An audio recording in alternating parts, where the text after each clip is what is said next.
નમસ્કાર મિત્રો, financial year 2025-26 માટે માનવ કલ્યાણ યોજનાના ફોર્મ શરૂ થઈ ગયેલા છે. તો એમાં શું શું કીટ મળશે અને કોણ કોણ ફોર્મ ભરી શકશે એ બધી આપણે માહિતી વિસ્તારથી સમજીશું. બરોબર. સૌથી પહેલા તો ચેનલમાં નવા આવ્યા હોય તો ચેનલને સબસ્ક્રાઇબ કરી લેજો, બેલ આઇકન પ્રેસ કરી લેજો, જેનાથી તમને આવનારા આવા નવા વિડીયો જોવા મળે. તો આપણે સૌથી પહેલા વેબસાઇટ ઉપર જઈએ. ઈ કુટીર ગુજરાત લખશો એટલે પહેલી જ વેબસાઇટ આવી જશે, ekutirgujarat.gov.in. એના ઉપર આપણે ક્લિક કરવાનું રહેશે. ક્લિક કરશો એટલે વેબસાઇટ ખુલી જશે. ત્યારબાદ જો તમે પ્રથમ વાર એટલે કે પહેલી વાર આવ્યા હોય વેબસાઇટ ઉપર તો તમારે રજીસ્ટ્રેશન કરવાનું રહેશે. એના માટે અહીંયા લિંક આપેલી છે ફોર ન્યૂ ઇન્ડિવિજ્યુઅલ રજીસ્ટ્રેશન. તો અહીંયા આપણે ક્લિક કરવાનું રહેશે. ફર્સ્ટ ટાઈમ આવો એટલે ભૂલતા નહીં. અહીંયા આપણે ક્લિક કરી અહીંયા જે પણ આધાર કાર્ડમાં જે પ્રમાણે નામ છે એ પ્રમાણે અહીંયા પૂરેપૂરું નામ નાખવાનું છે. ત્યારબાદ આધાર કાર્ડ નંબર આ બોક્સમાં નાખવાના છે. ત્યારબાદ તમારો લિંક પસંદ કરવાનો છે, સ્ત્રી પુરુષ જે પણ હોય તે. બરોબર. ત્યારબાદ જન્મ તારીખ અહીંયા નાખવાની છે. ત્યારબાદ મોબાઈલ નંબર અહીં નાખી, ઈમેલ જો હોય તો ઈમેલ નાખવું, બાકી ઓપ્શનલ છે. ત્યારબાદ પાસવર્ડ 2 વખત અહીંયા નાખી દેવાનો છે. જે તમારે પાસવર્ડ બનાવવો હોય એ પ્રમાણે અહીંયા પાસવર્ડ બનાવી લેવો. ત્યારબાદ અહીંયા આપેલું કેપ્ચર છે એના પ્લસ એટલે કે 5 અને 3 કેટલા થાય એ પ્રમાણે અહીંયા જવાબ આપી અને નોંધણી કરો. એના ઉપર આપણે ક્લિક કરવાનું રહેશે.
તો આ પ્રમાણે આપણું આખું ફોર્મ ખુલી જશે. ત્યારબાદ અહીંયા ડિટેલ આપણે જોઈ લેવી. જે પ્રોફાઇલમાં ડિટેલ છે એ પ્રમાણે ડિટેલ છે કે નહીં, તો જે પ્રોફાઇલમાં ડિટેલ હશે એ જ અહીંયા બતાવશે. આમાં કાંઈ છેડછાડ થશે નહીં. ખાસ કરીને અહીંયા રેશન કાર્ડ નંબર એન્ટર કરવાનો રહેશે. તમારો જે પણ રેશન કાર્ડ હશે એમાં નંબર હશે એ એન્ટર કરી દેવાનો છે. ત્યારબાદ અહીંયા સરનામું આવી જશે, એ ઉપર મુજબ કરી અને અહીંયા સેવ એન્ડ નેક્સ્ટ કરી દેવાનું રહેશે. અહીંયા નીચે લખેલું છે એના ઉપર આપણે સેવ એન્ડ નેક્સ્ટ કરશું એટલે બીજા સ્ટેપ ઉપર આપણે આવી જશું. થોડુંક વેઇટ કરી લેવો, સર્વર ઓછો હોય છે. ત્યારબાદ અહીંયા ટૂલ કિટનું નામ. તો આ વખતે આપણે ટૂલ કિટ, જો તમને પહેલા કહેતો હતો કે ટૂલ કિટ ઓછી આ વર્ષના 2025માં ટૂલ કિટના ઘણા ખરા સાધનો છે એ આમાંથી રિમૂવ કરવામાં આવ્યા છે. જેવું કે સિલાઈ મશીનનું છે એવું ઘણા ખરા રિમૂવ કરવામાં આવે છે. હાલ અત્યારે સેન્ટિંગ કામ, વાહન સર્વિસિંગ, ભરત કામ, plumber, beauty parlour, electric appliances, દૂધ દહીં વેચનાર, પાપડ બનાવનાર, અથાણા બનાવનાર અને પંચર કિટ, આટલા ટૂલ કિટના સમાવેશ કરવામાં આવેલા છે. જેમાંથી તમને જે પણ ટૂલ કિટમાં તમારે ફોર્મ ભરવાનું હોય એ ટૂલ કિટ તમારે સિલેક્ટ કરવાની રહેશે. જેવું કે સેન્ટિંગ કામ હોય, વાહન સર્વિસિંગ, તમે જે પણ કામ કરતા હોય જે આમાં આપેલા છે એટલા જ તમે ભરી શકશો. તો આમ આ વર્ષે આમાં દરજી કામનો સમાવેશ કરવામાં નથી આવેલો એટલે આમાં આપણે ફોર્મ નહીં ભરી શકીએ. બરોબર. તો આપણે જે પણ તમારે ફોર્મ ભરવાનું હોય એ ટૂલકિટનું નામ સિલેક્ટ કરવાનું રહેશે. જેવું કે હું વાહન સર્વિસિંગ એન્ડ રિપેરિંગ સિલેક્ટ કરું છું. ત્યારબાદ અહીંયા શૈક્ષણિક, જો 10 નીચે હોય, 10 પાસ હોય, 12 પાસ હોય તો પણ અહીંયા આપણે સિલેક્ટ કરવાનું છે. જે ધારો કે હું 12 પાસ છું તો 12 પાસ સિલેક્ટ કરી દેવાનું છે. પછી અહીંયા જો ફરજિયાત હોય તો અહીંયા તાંત્રિક ટેકનિકલ એવું કંઈ લખવાનું નથી. ત્યારબાદ 3 પૈકી કોઈ એક વિગત ભરો, અહીંયા લખેલું છે. 3 માંથી કોઈ એક વિગત ભરવાની છે. જો ગ્રામ વિસ્તાર માટે બીપીએલ કાર્ડ હોય છે, શહેરી વિસ્તાર માટે સુવર્ણ રોજગાર કાર્ડ હોય છે અને કુટુંબની વાર્ષિક આવક, તો અહીંયા આપણે વાર્ષિક આવક લખી દેવાની રહેશે. બીજા ઓપ્શન આપણે ભરવાના નથી. ત્યારબાદ ધંધાનું નામ, તમે ધંધો કામ કરો છો તો આપણે વાહન સર્વિસિંગ લખી નાખવાનું છે, વાહન સર્વિસ. બરોબર. ત્યારબાદ અરજદારનો ધંધો વારસાગત છે કે નહીં, ના અથવા તો હામાં જવાબ આપવાનો છે. તો અહીંયા હા કરી દેવાનું. ત્યારબાદ ફેમિલી આઈડી એ નથી ફરજિયાત. ત્યારબાદ ઈ શ્રમ કાર્ડ ફરજિયાત છે. જો ઈ શ્રમ કાર્ડ આપણે ફરજિયાત અહીંયા નાખવું પડશે, બરોબર. તો ઈ શ્રમ કાર્ડ નંબર હોય તો અહીંયા નાખવાના રહેશે, બાકી નવું બનાવવું પડશે, જેનું વિડીયો હું બનાવી દઈશ કે ઈ શ્રમ કાર્ડ કઈ રીતના બનાવવું. ત્યારબાદ અરજદારનું ક્ષેત્ર જો ગ્રામીણ હોય તો ગ્રામીણ, શહેરી હોય તો શહેરી. તો આપણે ગ્રામીણમાં છે તો ગ્રામીણ લઈ લઈશું.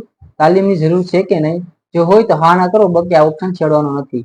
અને જો લોનની જરૂર હોય તો અહીંયા ઓપ્શન હા અથવા નામાં જવાબ આપવાનો છે, બાકી એને છેડવાનો નથી. ત્યારબાદ રાજ્ય ઓટોમેટિક સિલેક્ટ આવશે, જિલ્લાનું નામ અહીંયા પર પસંદ કરવાનું રહેશે. જે પણ જિલ્લો તમારો લાગુ પડતો હોય તમારે તમારી રીતે સિલેક્ટ કરી લેવો, બરોબર. ત્યારબાદ તાલુકાનું નામ, અહીંયા તાલુકાનું નામ જે પણ તાલુકો હોય એ તમારે સિલેક્ટ કરી લેવો.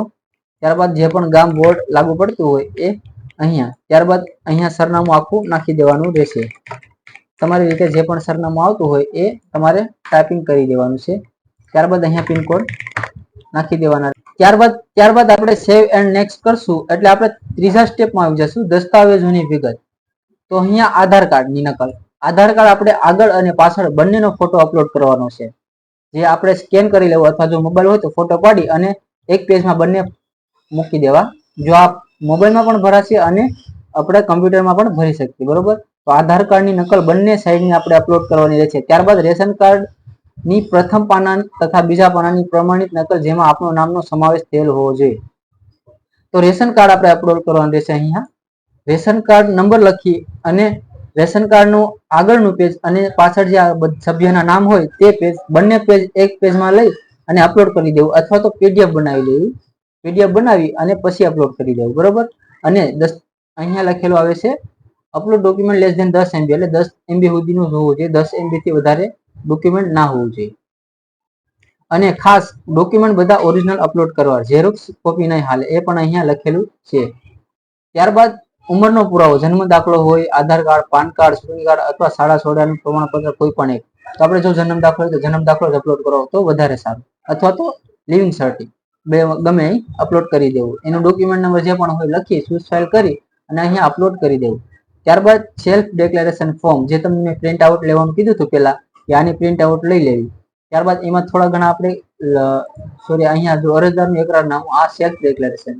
તો અહીંયા હું સહી, અહીંયા તમારું નામ આવશે, બરોબર. ત્યારબાદ અહીંયા તમારું ગામ તમારે લખવાનું રહેશે બોટમથી, તાલુકો, જિલ્લો, ઉંમર, વર્ષ, અને એકરાર કરું છું કે હું કેટલા વર્ષથી આ ધંધો કરીએ છીએ એ વર્ષ અહીંયા લખવાના છે. ત્યારબાદ આ સાધન એટલે કે ખાલી જગ્યામાં આપણે લખવાનું છે કે વાહન સર્વિસિંગ ઓજાર ઉપર આપણે કામ કરીએ છીએ, એ પ્રમાણે આપણે આમાં લખવાનું છે. ત્યારબાદ અહીંયા સ્થળ, તમારા ગામનું નામ નાખી દેવાનું સ્થળમાં, પછી તમારી અહીંયા સહી સાઇન કરી દેવાની. ત્યારબાદ તારીખ અહીંયા આપેલી છે, જે તે તારીખે ભરતા હોય તે તારીખ અહીંયા લખવાની છે. ત્યારબાદ ઈ શ્રમ કાર્ડ, ઈ શ્રમ કાર્ડના અહીંયા નંબર લખવાના છે અને ઈ શ્રમ કાર્ડના આગળ પાછળનું બંને પેજ અપલોડ કરવાના છે. જેવું કે આપણે શું કહેવાય, પીડીએફ બનાવી લેવાની, પીડીએફ બનાવીને અપલોડ કરી દેવાનું. ત્યારબાદ જાતિનો દાખલો, જાતિનો દાખલો ફરજિયાત છે, બરોબર. જાતિનો દાખલો તમારે અપલોડ કરવાનો ફરજિયાત છે. તમારો જાતિનો દાખલો ના હોય તો પહેલા જાતિનો દાખલો કઢાવો, ત્યારબાદ અહીંયા અપલોડ કરવાનું. ત્યારબાદ આપણે આવકનો દાખલો અહીંયા નાખવાનો રહેશે. જે આવક આપણે નાખી છે એ આવક પ્રમાણે આવકનો દાખલો જોશે, એ પણ ઓનલાઈન આ બોલપેનથી લખેલો હાલશે નહીં, બરોબર. ત્યારબાદ અહીંયા બધા ડોક્યુમેન્ટ કમ્પ્લીટ અપલોડ કરી સેવ એન્ડ નેક્સ્ટ કરવાનું રહેશે. તો આપણે હવે ચોથા સ્ટેપમાં આવી ગયા છે, જ્યાં અહીંયા આપણે વાંચી લેવું, ઉપર ભરેલી વિગતો સાચી છે, આ વિગતો ખોટી ઠરશે તો હું ટૂલકીટ પરત આપવામાં સંમતિ આપું છું. મારા અથવા મારા કુટુંબમાં કોઈ સભ્ય સરકારી નોકરી ધરાવતું નથી અને સરકારે નક્કી કરેલ નિયમ હું પાછળ બંધાવું છું. ઉપરોક્ત વિગત સંપૂર્ણપણે સાચી રજૂ કરવામાં આવેલ છે. આ માહિતી ખોટી સાબિત થાય તો મારી અરજી રદ કરવામાં આવશે અને ખોટી માહિતી રજૂ કરવા બદલ સરકાર અમારી સામે કાયદેસરની કાર્યવાહી કરી શકશે, જેની અમોને ખબર છે અને તેની અમો નોંધ લીધેલી છે, બરોબર. એ પ્રમાણે અહીંયા એગ્રી કરવાનું છે. ત્યારબાદ સેવ એન્ડ નેક્સ્ટ કરશો એટલે તમારી અરજી સબમિટ થઈ જશે. કંઈક ભૂલ. ત્યારબાદ અહીંયા આપણે સેવ એન્ડ નેક્સ્ટ કરશું. સેવ એન્ડ નેક્સ્ટ કરશો એટલે આપણી અરજી હજી સબમિટ નહીં થાય, એક પોપઅપ આવશે. તો આ રીતનો અરજી નંબર નોટ કરી લેવાનો રહેશે, અરજીની પ્રિન્ટ પણ લઈ લેવાની રહેશે. માનવ કલ્યાણ યોજના હેઠળ આપણી અરજી સક્સેસફુલી કમ્પ્લીટ થઈ ગઈ છે. અને એમાં ઘણું ખરું હું બોલવામાં મિસ્ટેક કરી જાઉં છું, કેમ કે નવું યુટ્યુબર છે એટલે થોડું ઘણું હજી મને ફાવ પડી નથી. જેવી ફાવ પડી જશે પછી તમને પણ વિડીયો જોવાની મજા આવશે. તો હાલ માટે તમને જણાવી દીધી કે કઈ પ્રમાણે આપણે અરજી કરવાની છે ને અરજી કરી અરજી નંબર છે તમારે નોટ કરી લેવાનો રહેશે, ગમે એના લખી લેવું અથવા તો એની પ્રિન્ટ લઈ અને પ્રિન્ટ તમારા પાસે સેવ રાખવી. ગમે ત્યારે આપણે અરજીનું સ્ટેટસ ચેક કરવામાં કામ લાગશે. અને જો આ તમારી અરજી ડ્રોમાં પસંદ પામશે ત્યારે જ તમને ટૂલકીટ મળવા પાત્ર થશે. જેવું કે 1 વર્ષ 2 વર્ષ 3 વર્ષ પણ લાગી શકે. જ્યારે પણ તમારો વારો આવશે ત્યારે ડ્રોમાં પસંદ પામશો એટલે તમને તાત્કાલિક મેસેજ આવશે અને તમને જાણ કરવામાં આવશે. બરોબર, તો આજ માટે આટલું. હવે આપણે મળશું એક નવા વિડીયો સાથે.